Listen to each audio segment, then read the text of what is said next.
ఇప్పుడు ఇంకోటి కులగాన అయిందాక స్థానిక సంస్థల ఎన్నికలకు పోను అంటున్నాడు. ఒక ప్రజాప్రతినిధిగా మీరు గ్రామాలల్లా మీరు తిరిగి ఉంటారు ఇప్పటి వరకు.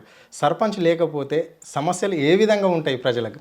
ఎట్లా దాన్ని ఎవరు పరిష్కారం చేయాలి? మీకు గుర్తుందో లేదో కానీ 40 ఆదర్శ గ్రామాలకి అవార్డులు వచ్చినాయి మన కేసీఆర్ గారు ప్రభుత్వం ఉన్నప్పుడు దేశంలో. అవును, మొత్తం దేశంలో ఉన్న గ్రామాలలో 40 ఆదర్శ గ్రామాలలో అవార్డులు వచ్చినాయి. దాంట్లో 13 అవార్డులు తెలంగాణకు వచ్చినాయి. అప్పుడు 13 అవార్డులు తెలంగాణ వచ్చినాయి. దేశం మొత్తంలో 40 ఆదర్శ గ్రామాల్లో 13 గ్రామాలు ఆదర్శ గ్రామాలు ఎక్కడంటే తెలంగాణ రాష్ట్రంకి వచ్చినాయి. అప్పుడు ఇవాళ అదే గ్రామాలు మళ్ళీ పాత కాంగ్రెస్ పార్టీలు ఎలా ఉండేవో ఆ పరిస్థితి వచ్చినాయి. సఫాయి లేదు, వాళ్ళకి జీతాలు లేవు, కరెంట్ సరిగ్గా లేదు, శానిటేషన్ పోయింది. ఆ పరిస్థితులు నా గ్రామాలు ఇవాళ. ఇవన్నీ కంప్లీట్లు ఎందుకు రావట్లేదు అంటే బ్రహ్మాండంగా రోజు చెప్తా ఉన్నారు పాపం ప్రజలు. ఎందుకు సర్పంచ్ లేడు, సంవత్సరం అయింది, 10 నెలలు అయిపోయింది, 11 నెలలు ఇది సర్పంచ్ లేడు. ఒక రూలింగ్ గవర్నమెంట్ 11 నెలలు సర్పంచ్ ఎలక్షన్ కూడా పెట్టలేని పరిస్థితిలో ఉంది. కూర్చొని చిట్ చాట్లు పెడతా ఉంటాడు. అది పరిస్థితి, మన రాష్ట్రం పరిస్థితి. ప్రజలు గొప్ప అవకాశం ఇచ్చారు. ఇట్లాంటి అవకాశాలు ఎందరి మందికి వస్తాయండి? రాష్ట్రం 4 కోట్ల ప్రజలకి నేను ముఖ్యమంత్రి చేశారు. నేను కేసీఆర్ ఆనవాళ్ళు లేకుండా చేస్తా, కేటీఆర్తో కేసీఆర్ని కొట్టినా, కేటీఆర్ని హరీష్ రావుతో కొడతా. ఏం బుద్ధి లేని మాటలు ఇవన్నీ మాట్లాడాల్సినవి. ఒక సమర్థత ఉన్న నాయకుడు ఇట్లా మాట్లాడతారు ఎప్పుడైనా? కేసీఆర్ గారు ఏం మాట్లాడారు? పొద్దున్న లేస్తే వ్యవసాయం అనేవారు, ఇండస్ట్రీ అనేవారు, కరెంట్ అనేవారు, నీరు అనేవారు, మంచినీరు అనేవారు, సాగునీరు అనేవారు. అవి కదా మాట్లాడాల్సినవి. ఒక్కరోజున మాట్లాడినావా నువ్వు ఇప్పటివరకు? నేను కూడా వ్యవసాయదారుని, మా నాయన వ్యవసాయం, నేను కూడా రైతు బిడ్డని. నాకు రైతు సమస్యలన్నీ తెలుసు కాబట్టి మీరు అన్న స్టేట్మెంట్స్కి మీరు ఒకసారి దయచేసి మీరు మళ్ళీ పాస్ట్కి వెళ్ళి మీరు ఒకసారి మీరు అన్నప్పుడు మీరు ఇప్పుడు నా ఇంటర్వ్యూ తీసుకున్నారు కాబట్టి దీంట్లో ప్లే చేయాలి మీరు. ఒక్కరోజేమో నేను భూస్వామిని, వ్యవసాయం చేయలేదు కానీ నేను భూస్వామిని, మేము పటేళ్ళం అని చెప్పి ఆయనే మాట్లాడాడు. ఈ మధ్య కొత్త రాగం ఎత్తాడు, ఒక బీద రైతుని అని చెప్పేసి, ఒక బీద రైతుని నేను అని చెప్పేసి. ఇంకొకసారి మీరు అన్నారు కదా రైతుల కష్టాలు తెలుసు రైతుని అన్నాడు కదా. ఇంకోవైపు పోలీస్ కష్టాలు తెలుసు, మా ఇంట్లో పోలీసులు ఉండేవారు అన్నాడు.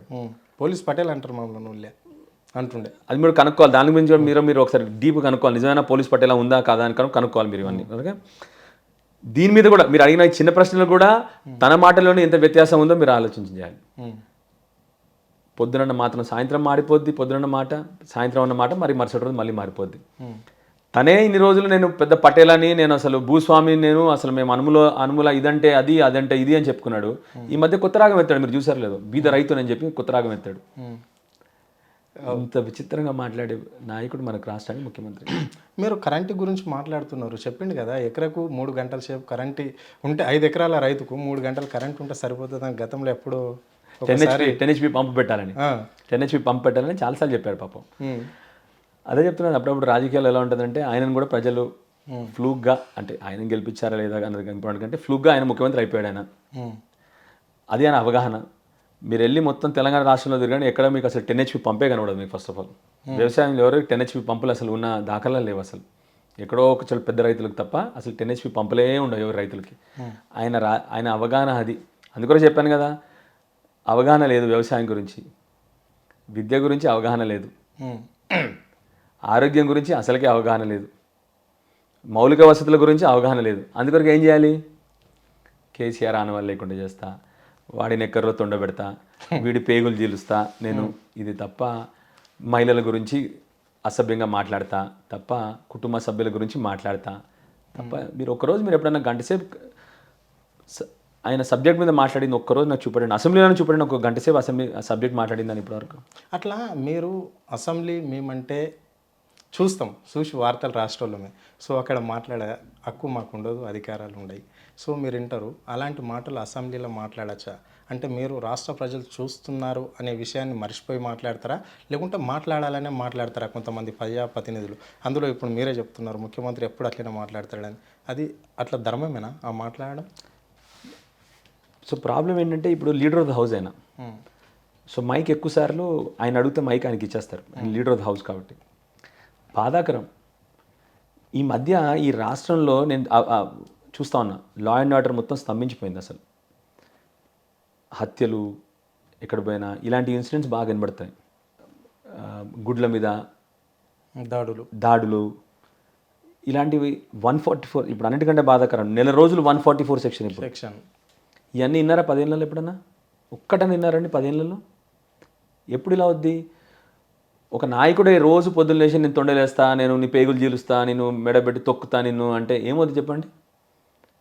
నువ్వే లైసెన్స్ ఇస్తున్నావు ప్రజలకి ఇలా ప్రవర్తించమని చెప్పేసి.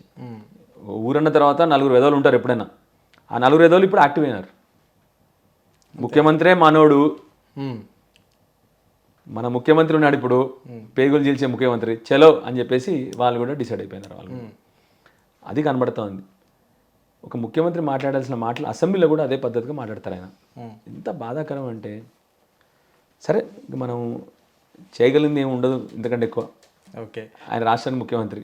ఓకే, ఇప్పటికన్నా నా రిక్వెస్ట్ మీ ద్వారా కూడా ఆయనకి, ప్రజల్ని గొప్ప అవకాశం ఇచ్చారు మీకు, దాన్ని సరైన పద్ధతిలో వాడుకోండి అని చెప్పి మీ ద్వారా మళ్ళీ రిక్వెస్ట్ చేస్తాను. నేను మీలాగా నేను కూడా మాట్లాడవచ్చు, అసభ్యంగా మాట్లాడడం సింపుల్ ఆయనలాగా, కానీ అలా మాట్లాడదలుచుకోలేదు. ఇప్పుడుగా బాధ్యతగానే మాట్లాడతాను నేను. మీకు ఇప్పుడన్నా మీరు దయచేసి ముఖ్యమంత్రి గారు ప్రవర్తన మార్చుకొని తెలంగాణ ప్రజల్ని కేంద్ర బిందువుగా చేసుకొని పనిచేయండి. మీ పగలు, మీ ప్రతీకారాలు, మీ ఆలోచనలు పద్ధతిగా కాదు, ప్రజల్ని కేంద్ర బిందువు చేసుకోండి. అప్పుడు మీ ఆలోచన విధానం మారిపోద్ది. కేసీఆర్ ఏం ఆలోచించినా రైతులు వాళ్ళకి ఏం కావాలి చుట్టూతో ఆలోచన చేసేవారు. ఒక కుటుంబంలో ఒక మహిళకి ఏం కావాలి, ఒక కుటుంబంలో ఒక మహిళకి ఏమేమి అవసరాలు ఉంటాయి, న్యూట్రిషన్ కిట్టు, కేసీఆర్ కిట్టు, పెళ్లి చేయడము, అన్నీ కూడా ఒక్కొక్క సబ్జెక్ట్ ఆలోచన చేసి, కళ్యాణ లక్ష్మి అంటే ఒక కుటుంబాన్ని ప్రతి కుటుంబం గురించి ఆలోచన చేశాడు కాబట్టి కేసీఆర్ గారు, తెలంగాణ మీద ప్రేమ ఉంది కాబట్టి ఇవన్నీ చేయగలిగారు. మీరు కూడా అలా ఆలోచన చేయండి. ఓకే, ఇప్పటివరకు మీరు ఏ ఒక్క పాలసీ కూడా ఇప్పటివరకు ఒక పాలసీ చెప్పలేకపోయారు మీరు ఇప్పటివరకు. ఇప్పుడు కేసీఆర్ గారు వ్యవసాయం గురించి బాగా ఆయన చెప్పేవారు. నీళ్లు తీసుకొచ్చారు, కరెంటు తీసుకొచ్చారు, విత్తనాలు టైంకి వచ్చినాయి, రైతు బంధువు ఇచ్చారు పెట్టుబడి, ఆఖరికి నీ ఇంట్లో ఎవరైనా చనిపోతే రైతు బీమా వస్తుంది, ఆఖరికి నీకు వచ్చిన దిగుబడిని కూడా కేసీఆర్ ఇంటికి వచ్చి కళ్ళాల నుంచి కొనుక్కుపోయాడు. సో రైతులకి మొత్తం అన్నీ కూడా ఉన్న ఈకోసిస్టమ్ అన్నీ కూడా కేసీఆర్ చేసి పెట్టారు. అది కేసీఆర్ గారు పాలసీ విధానం. ఎలక్ట్రిసిటీ అసలు 3 గంటలు 6 గంటలు ఉన్న ఎలక్ట్రిసిటీ కరెంట్ని కేసీఆర్ గారు మొత్తం 24 గంటల కరెంట్ తీసుకొచ్చారు. అది కేసీఆర్ గారు పాలసీ. మంచినీళ్ళ గురించి ప్రతి ఇంటికి, ఒకప్పుడు నేనే మా కాన్స్టిట్యున్సీ కొరట్ల కాన్స్టిట్యున్సీలో ఎండాకాలం వస్తే బిందెలతో కొట్టేవారు మహిళలు. ఇవాళ పరిస్థితి పోయింది ఇవాళ. అది కేసీఆర్ గారి డ్రింకింగ్ వాటర్ పాలసీ. సాగునీరు 2-3 ఏళ్ళు కాదు 5 ఏళ్ళు మొత్తం డ్రాట్ వచ్చినా కూడా మన తెలంగాణ రాష్ట్రంలో మనకు నీళ్ళు వస్తాయి. కేసీఆర్ గారి ఆలోచన విధానంతో అది చేసి పెట్టారు. ఇది కేసీఆర్ గారి పాలసీ. మీరు ఇవన్నిటిలో ఒక పాలసీ చెప్పండి. మీ పాలసీ ఏంటో చెప్పండి. తెలంగాణ రాష్ట్రానికి కోసం, తెలంగాణ ఏ వర్గానికైనా మీ పాలసీ చెప్పండి. గొల్ల కుర్మలు ఉన్నారు, వృత్తి మీద నమ్ముకునే వాళ్ళు ఉన్నారు గ్రామాల్లో. వాళ్ళు ఎట్లా బతకాలి? కేసీఆర్ గారు గొర్రెలు తీసుకొచ్చి ఇచ్చి దేశంలో హయ్యెస్ట్ మటన్ ఎక్కడ, మాంసం ఎక్కడ లభిస్తుంటే తెలంగాణ అని చెప్పి తీసుకొచ్చే పరిస్థితి కేసీఆర్ తీసుకొచ్చారు. మరి మీ పాలసీ ఏంటో చెప్పండి. మత్స్యకారులు వాళ్ళు బతకాలని చెప్పేసి మొత్తం చెరువులు నింపి వాళ్ళకి చేపలు కూడా ఫ్రీగా ఇచ్చి మొత్తం హయ్యెస్ట్ దేశంలోనే హయ్యెస్ట్ ఇన్లాండ్ ఫిషరీస్ ఎవరంటే తెలంగాణ రాష్ట్రం వచ్చింది. మరి మీ పాలసీ ఏంటో చెప్పారు ఇప్పటివరకు? అది బాధాకరం. ఎస్, అంటే చివరిగా ప్రజల సమస్యలు పరిష్కారం కావాలి అని చెప్పేసి ఇక్కడ సీఎం క్యాంప్ ఆఫీస్లో ప్రజాపాలనగా వేదికగా చేసి దాన్ని ప్రజావాణి అందులో ఏర్పాటు చేయడం జరిగింది. అంటే ప్రతి మంగళవారం, శుక్రవారం వీకెండ్లో. సో అక్కడ వచ్చిన సమస్యలన్నీ పరిష్కారం అవుతున్నట్లున గతంలో ఒక మండల ఆఫీస్, భూ వివాదం ఉంటే మండల ఆఫీసు, ఏదైనా పంచాయతీలు ఉంటే పోలీస్ స్టేషన్స్, లేదంటే స్థానిక ఎమ్మెల్యే లేదా లీడర్లు, సెకండ్ క్యాడర్ లీడర్ అదే పోయేది. ఇప్పుడు నేరుగా ప్రజలందరూ 4 మూలల నుంచి రాష్ట్రంలో ఇక్కడ వచ్చి దరఖాస్తులు చేసుకుంటున్నారు ఈ ప్రజావాణిలో హైదరాబాద్లో. ఇక్కడ అయినా ఇప్పుడు కాంగ్రెస్ పార్టీ అధికారంలోకి వచ్చి 11 నెలలు అయింది. ఈ 11 నెలల్లో ఎన్ని కేసులు పరిష్కారం అయినాయి మీ నియోజకవర్గానికి సంబంధించి కానీ, లేకుంటే మీకు తెలిసిన వాళ్ళు కానీ ఎవరన్నా మీ దగ్గరికి మా కేసు ఇది పరిష్కారం అయింది సార్ అని చెప్పేసి ఎమ్మెల్యే గారు మా కేసుకి ఇది పరిష్కారం అయిందని గట్టిగా మీకు వచ్చి ఏ ఒక్కరన్నా చెప్పారా ఇప్పటి వరకు? అవుతున్నాయా అవి? ముఖ్యమంత్రి గారి మీద సినిమా ఇన్ఫ్లుయెన్స్ ఎక్కువ ఉంటుంది. సినిమా ఫక్కీలో డైలాగులు కొడతారు సినిమా లాగా. ఆ రోజు ఇప్పటివరకు ఆయనే పోలే. 11 నెలల్లో మొదటిసారి పోతే ఇప్పటివరకు మళ్ళీ పోలే ఆయన. పోయినారా ముఖ్యమంత్రి గారు? పోలే ఇప్పటివరకు. అన్నిటికంటే ముఖ్యంగా ఎవరు ఉండట్లేదు అక్కడ ఇప్పుడు. సరే, మీరు అడిగిన ప్రశ్నకి ఒక్కసారి నిజంగా వాళ్ళ డేటా బయట పెట్టాలి. ఎన్ని సమస్యలు వచ్చినాయి, ఎన్ని సమస్యలు తీరినాయి అని చెప్పి. నాకు తెలిసి ఇప్పటివరకు సమస్య తీరిన వాళ్ళు ఒక్కరు కూడా లేరు. నాకు తెలిసినంతవరకు. కానీ నేను దాని మీద ఎక్కువ కమెంట్ చేయను, ఎందుకంటే ప్రభుత్వం దగ్గర వాళ్ళ నేను ఎప్పుడు కూడా హేతుబద్ధంగా మాడాలని చెప్తాను, ఏదో పైన గాలిగా మాడొద్దు. సో నిజంగా నాకు తెలీదు, మీ దగ్గర ఉన్న మన ప్రభుత్వం దగ్గర ఉన్న మొత్తం డేటా బయటపెట్టి ప్రజలకు మీరు ఒకసారి చెప్పాలి, ఎన్ని సమస్యలు వచ్చినాయి, ఎలాంటి సమస్యలు వచ్చినాయి, ఎందుకు ఇక్కడ రావాల్సి వచ్చింది వాళ్ళు, మరి లోపం ఎక్కడ ఉంది, ఇవన్నీ కూడా యాక్చువల్లీ హేతుబద్ధంగా దాన్ని స్టడీ చేసి రేపొద్దున ఇప్పుడు ప్రజలు ఎందుకు నా ఊరు మెట్పల్లి కొరుట్ల అక్కడ నుంచి హైదరాబాద్ ఎందుకు రావాలి? అర్థమైంది కదా మీకు చెప్పింది. మీరు సమస్య తీర్చాలి అనుకుంటే వాళ్ళు అక్కడే ఉండి అక్కడ ప్రజల సమస్య తీరాలి. అది కేసీఆర్ గారి ఆలోచన. అందుకొరకే చిన్న చిన్న జిల్లాలు చేసి ప్రతి జిల్లాలో కలెక్టర్ని కూర్చోబెట్టి ప్రజావాణి అనేది ఎప్పుడో కేసీఆర్ గారు పెట్టేసి ఇవన్నీ కేసీఆర్ గారు ఎప్పుడో చేశారు. అర్థమైందా? మా దగ్గర ఇప్పుడు 2 రెవెన్యూ డివిజన్ ఆఫీసులు ఉంటాయి.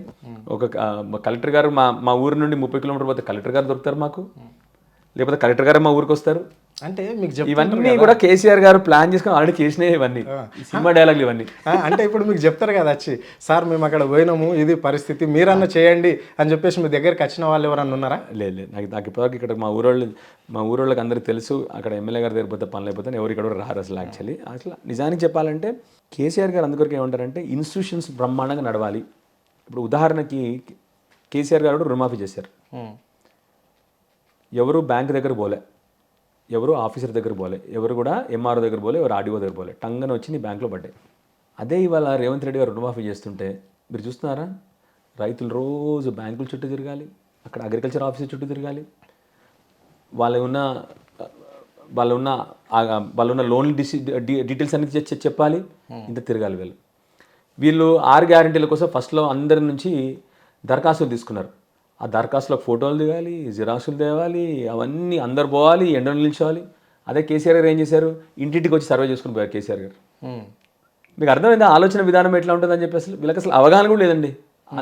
ఆ గొప్ప దార్శనికుడు, ఆ నాయకుడిలాగా కొద్దిగా ఆలోచించిన నాయకుడిలా కేసీఆర్ లాగా వీళ్ళందరూ కూడా మంచి గొప్ప నాయకులు అవుతారు. కొద్దిగా ఆలోచించే చాలు.